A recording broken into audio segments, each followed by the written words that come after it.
कर्मयोग in life में आप सभी का स्वागत है। आज भगवान जो है ये गीता में बताएंगे कि जो संशययुक्त मनुष्य हैं, यानी जिनके अंदर हमेशा शंका भरी रहती है, दुविधा में रहते हैं, कन्फ्यूज रहते हैं, तो उनकी क्या गति होती है।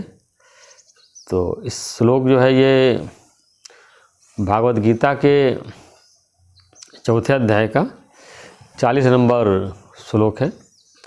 ये श्लोक संख्या हम इसलिए बताते हैं कि अगर आप लोग इसको पढ़ना चाहें तो भगवत गीता में भी इसको पढ़ सकते हैं। तो श्लोक इस प्रकार है। विवेकहीन और श्रद्धा रहित संशययुक्त मनुष्य परमार्थ से अवश्य भ्रष्ट हो जाता है। ऐसे संशययुक्त मनुष्य के लिए न यह लोक है, न परलोक है और न सुख ही है।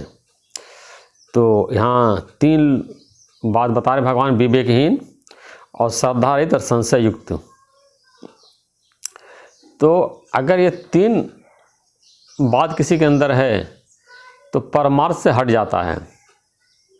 यानी कि जो ये आध्यात्म का रास्ता है, परमार्थ मतलब कि परमात्मा को प्राप्त करने के लिए जो मार्ग है जो है, इस मार्ग से भटक जाता है और संसार की तरफ लग जाता है।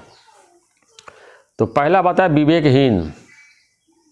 तो जिसके अंदर विवेक नहीं है कि सत्य क्या है, असत्य क्या है, इसका ज्ञान ही विवेक है। और सत्य को जान करके और सत्य के तरफ जो है बढ़ना और असत्य से जो है अपने को हटा लेना, इसी को सच्चा बुद्धिमानी बोलते हैं, होशियारी बोलते हैं, विवेक बोलते हैं। और संसार में धन कमाने की चतुराई और कैसे किसी दूसरे को कंपटीशन में चीटिंग से जैसे भी हो उसको रास्ते से हटा देना और जो आगे बढ़ रहा है उसका टांग खींचना, ये सब विवेक नहीं है।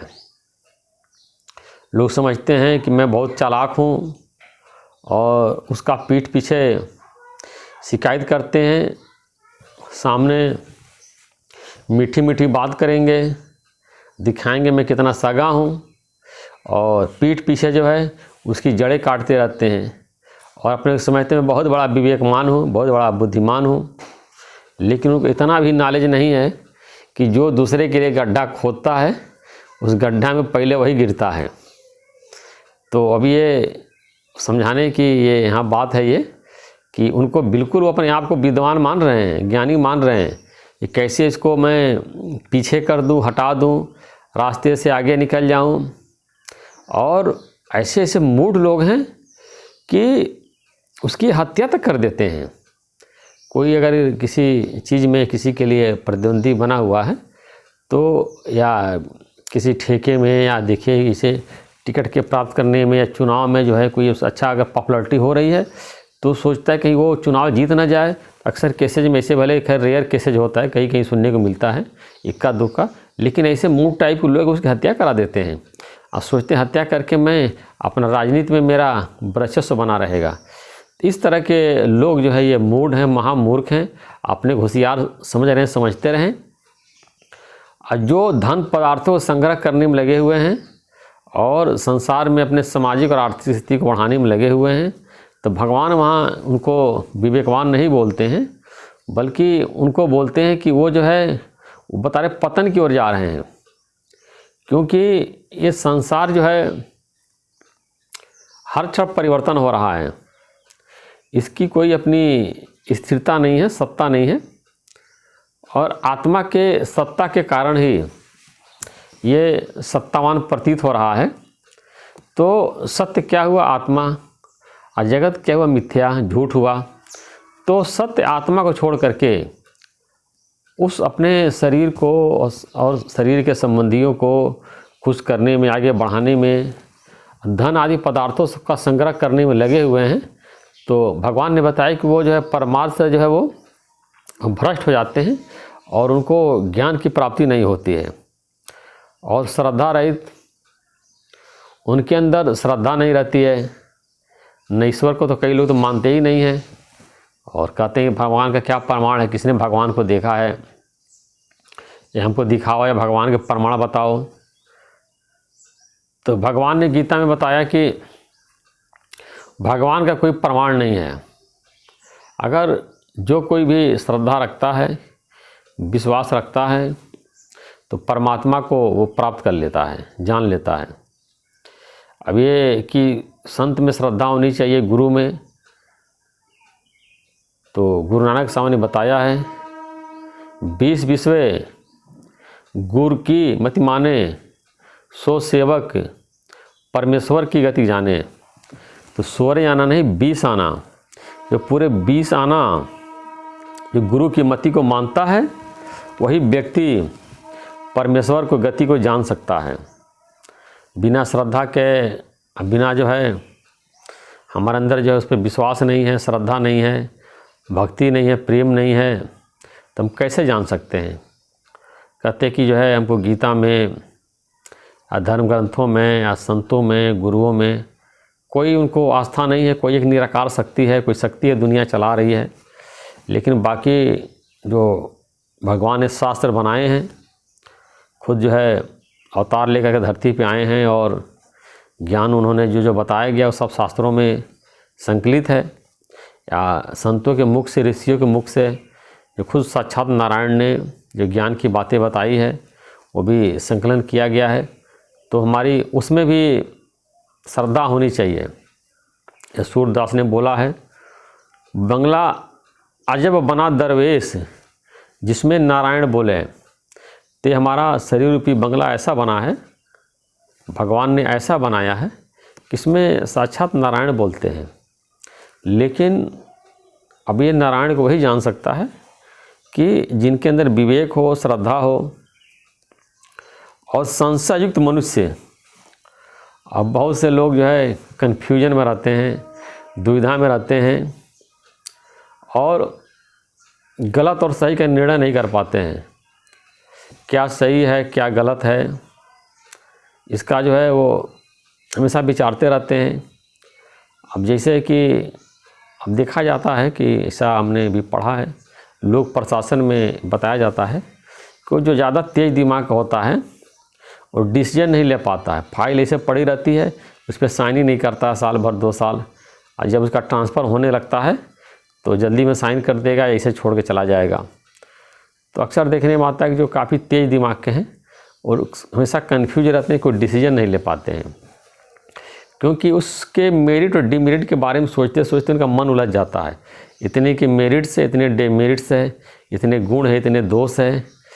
तो कभी गुणों के विचार करते हैं, कभी दोष की विचार करते हैं। अब विचार करते करते उनकी बुद्धि विचारों में उलझ जाती है और कोई भी वो डिसीजन नहीं ले पाते हैं। तो ऐसे स्थिति में अब जैसे कि घर के मामले में लोग कन्फ्यूज हो जाते हैं, हमेशा कन्फ्यूज रहते हैं। तो जिसका दिमाग जो है कन्फ्यूज में न हो, यानी जिसका दिमाग उलझा नहीं है, जो किनारे हैं, किनारे से उसको देख रहा है, आप उससे पूछ सकते हैं भैया मेरे लिए क्या सही रहेगा। या पति पत्नी से पूछ सकता है, पत्नी पति से पूछ सकती है, या जिनकी शादी नहीं अपने मित्र से पूछ सकते हैं, और ऑफिस में अपने कलीग से बात कर सकते हैं कि इसमें क्या करना चाहिए। तो कभी भी जब हमारा कन्फ्यूजन में मन हो, दुविधा में हमारा मन हो और बिल्कुल अशांत है, उस समय कभी कोई डिसीजन नहीं लेना चाहिए, क्योंकि उस समय जब भी हम डिसीजन लेते हैं, गलत डिसीजन लेते हैं, सही डिसीजन नहीं ले पाते हैं। तो कभी भी कन्फ्यूजन में कोई डिसीजन नहीं लेना चाहिए, शांत दिमाग से ही डिसीजन लेना चाहिए। अब देखिए, कहने के बाद बाल्टी में नीचे मट्टी पड़ी है, एक कंकड़ मार दीजिए तो मट्टी बाहर आ जाती है। तो ऐसे उनके अंदर जो है गलत ख्याल, गलत विचार सब पड़े रहते हैं, और कोई एक बात पड़ जाने पे जो है वो उनके अंदर से निकल आते हैं। तो भगवान ने बताया कि ऐसे संशयुक्त मनुष्य के लिए न है लोक है, न परलोक है और न सुखी है। तो भगवान संशय के बहुत ही खराब बता रहे हैं कि जिनके अंदर संशय है और इस मनुष्य इस लोक में सुखी नहीं रह सकता है, और परलोक भी उसके लिए नहीं है, न सुख है। तो कन्फ्यूजन में बने रहते हैं और डिसीजन नहीं ले पाते हैं। और ये दुविधा जो उनके अंदर मन में है कि क्या करें क्या नहीं करें, और इस तरह के बात को सोचते सोचते जो है कई लोग डिप्रेस में चले जाते हैं और वो उनको रात में नींद नहीं आती है और तनाव की वो गोली खाते हैं। और डिप्रेशन ऐसी ख़राब चीज़ है कि वो व्यक्ति से कहता रहे तुम्हारा जीवन बहुत बेकार है, तुम्हारे जीवन में कुछ नहीं है, सब कुछ है, कोई को कमी नहीं है, एक नहीं चार मकान है, चार गाड़ियां हैं, पूरा बैंक में करोड़ों रुपया भरे पड़े हैं, बैंक बैलेंस, सारा सुख सुविधा, सारी जो है वो सामग्री उनके पास भरी पड़ी है। लेकिन ये दुविधा में होने के कारण, ये संशय में होने के कारण जो है वो अपने ज़िंदगी को ख़त्म कर लेते हैं। और भगवान ने बताया कि उसको इस लोक में ही नहीं सुख मिलता है और ऊपर लोक में भी वो सुखी नहीं हो पाता है। क्योंकि जब हम यही कन्फ्यूज हैं और संशय में हैं और संशय में जी रहे हैं, तो देह त्यागने के बाद जो है जब परलोक में जाते हैं तो वहाँ भी वो कन्फ्यूज रहते हैं, संशय में रहते हैं।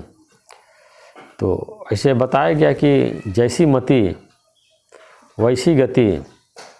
आज हम जो है जैसी हमारे मन की स्थिति है, जैसा हम सोच रहे हैं, ऐसा नहीं कि मरने के बाद कुछ और हो जाएगा। देह त्यागने के बाद आदमी का जो है शरीर छूट जाता है, स्थूल शरीर नष्ट हो जाता है, लेकिन जो मनोमय शरीर है, सूक्ष्म शरीर है, वो जैसे इस समय है वो शरीर छूटने के बाद भी रहेगा। क्योंकि इस जीवन में उसने ज्ञान का अभ्यास नहीं किया, श्रद्धा गुरु के वचनों में नहीं रखी और उसके अंदर विवेक भी नहीं है। विवेक तब होता है जब हम गुरु के पास जाते हैं और ज्ञान को समझते हैं, तो हमारे अंदर धीरे धीरे श्रद्धा भी डेवलप होती है और हमारा विवेक भी हमारा जागृत होता है। अभी विवेक बंद है, वो अपने आप को विवेकवान समझ रहे हैं, बुद्धिमान समझ रहे हैं, चालाक समझ रहे हैं, बहुत होशियार समझ रहे हैं, लेकिन गीता के अनुसार, भगवान के अनुसार जो है वो विवेकवान नहीं है, बल्कि वो नष्ट भ्रष्ट हो जाएंगे। वो विनाश की ओर जा रहे हैं, पतन की ओर जा रहे हैं। हमारा जो है विवेक तभी जागृत होता है जब हम गीता का अध्ययन करेंगे या जो संत महात्मा हैं उनके प्रवचन को सुनेंगे, उनके शरण में जाएंगे, उनमें श्रद्धा रखेंगे, कोई संशय नहीं रखेंगे। ऐसा देखने में आता है कि लोग गुरु के पास जाते हैं और वहाँ भी मन में संशय रखते हैं कि ये कैसे गुरु हैं, कैसे संत हैं, और दुनिया भर की बातें जो है, क्या खाते हैं, क्या पहनते हैं, कैसे उनके कपड़ों पे नज़र रखेगा, फिर कितना ठाट बाट है जो है, कितने इनके चेले चापड़ हैं, कितने इनके आश्रम हैं, कितनी गाड़ियाँ, क्या मौज कर रहे हैं। लेकिन अगर वो सच्चा संत है, यहाँ सच्चे संत की बात हो रही है, तो वो सब उसके लिए मिथ्या है। वो अपने आत्मा में रमण करता है और आत्मा का वो सुख ले रहा है, लेकिन बाहरी आदमी कहेगा ये तो खूब मौज कर रहे हैं, तो खूब मुझे क्या नाम है, कोई सुख थोड़ी इनके लिए बचा हुआ है। देखिए इनके कितने जो है सारे जो है ये धन पदार्थों का, माया का सारा सुख ले रहे हैं और खूब इनकी ज़िंदगी जो है राजा महाराजा की तरह बड़े ठाठ से है। लेकिन ज्ञानी, जो सच्चा ज्ञानी है, भौतिक पदार्थों का सुख नहीं लेता है, अपने स्वरूप में स्थित रहता है और अपने आत्मा आनंद में ही वो तृप्त है। लेकिन वहाँ वो संशय पाल रहे हैं कि कुछ नहीं, अरे ये सब ऐसे भोगी लोग हैं, ये सब जो है दुनिया भर खुदे सब जो है धन कमाने में और आश्रम बढ़ाने में लगे हुए हैं। लेकिन उसका ज्ञानी का जो इंटेंशन होता है कि ज्ञान प्रचार करना, सबके अंतःकरण को निर्मल करना, सबके चित्त को शुद्ध करना और सबको जो है परमार्थ की ओर ले जाना, इस अभिप्राय से वो संसार के कार्य में लगा हुआ है। ईश्वर की प्रेरणा से, नहीं तो उसको क्या लेना देना है। जो अपने आत्मा को जान लिया तो फिर वो अपने बाहरी कीर्ति में, अपने प्रशंसा में, मान सम्मान को बढ़ाने में, धन पदार्थों को संग्रह करने में नहीं लगा रहता है, केवल जो है वो जन कल्याण के लिए लगा रहता है। क्योंकि ईश्वर की ऐसी आदेश है कि जो ज्ञान प्राप्त कर ले, इस ज्ञान को जो है ये सब तक पहुँचाए। जैसे 3 तरह के ऋण बताए गए हैं, एक जो है ऋषि ऋण बताया गया है, एक जो है पितृ ऋण बताया गया है, और ये देव ऋण बताया गया है।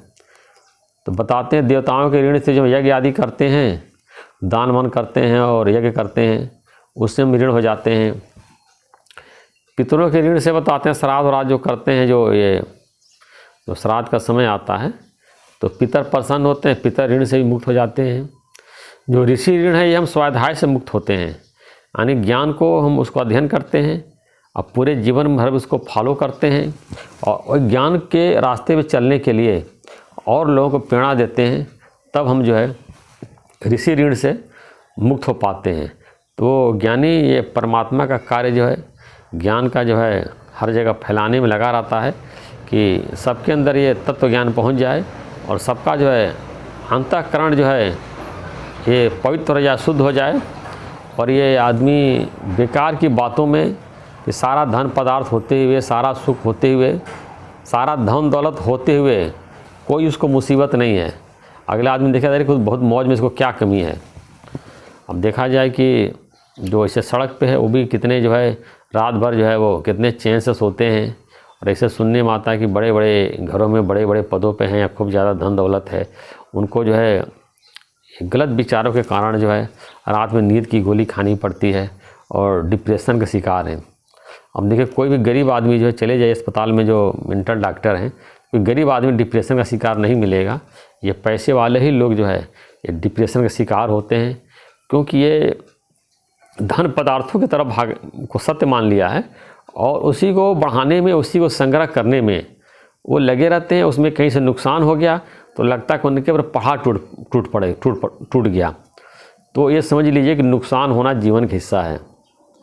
जिसने अपने जीवन में पक्का कर लिया तो नुकसान से दुखी नहीं होगा। जैसे फ़ायदा होना, लाभ होना, मुनाफा होना ये हमारे जीवन का हिस्सा है, वैसे नुकसान होना ही हमारे जीवन का हिस्सा है। इसीलिए भगवान ने गीता में बताया कि लाभ हानि में सम रहना चाहिए, यानी कि लाभ जैसे हमारे जीवन का हिस्सा है ऐसे नुकसान होना भी हमारे जीवन का हिस्सा है। उसमें खुशी खुशी हम लाभ में जब खुश होते हैं तो नुकसान में भी ये समझें, खुशी तो नहीं होगी लोगों को, लेकिन समझें कि हमारे जीवन का हिस्सा है।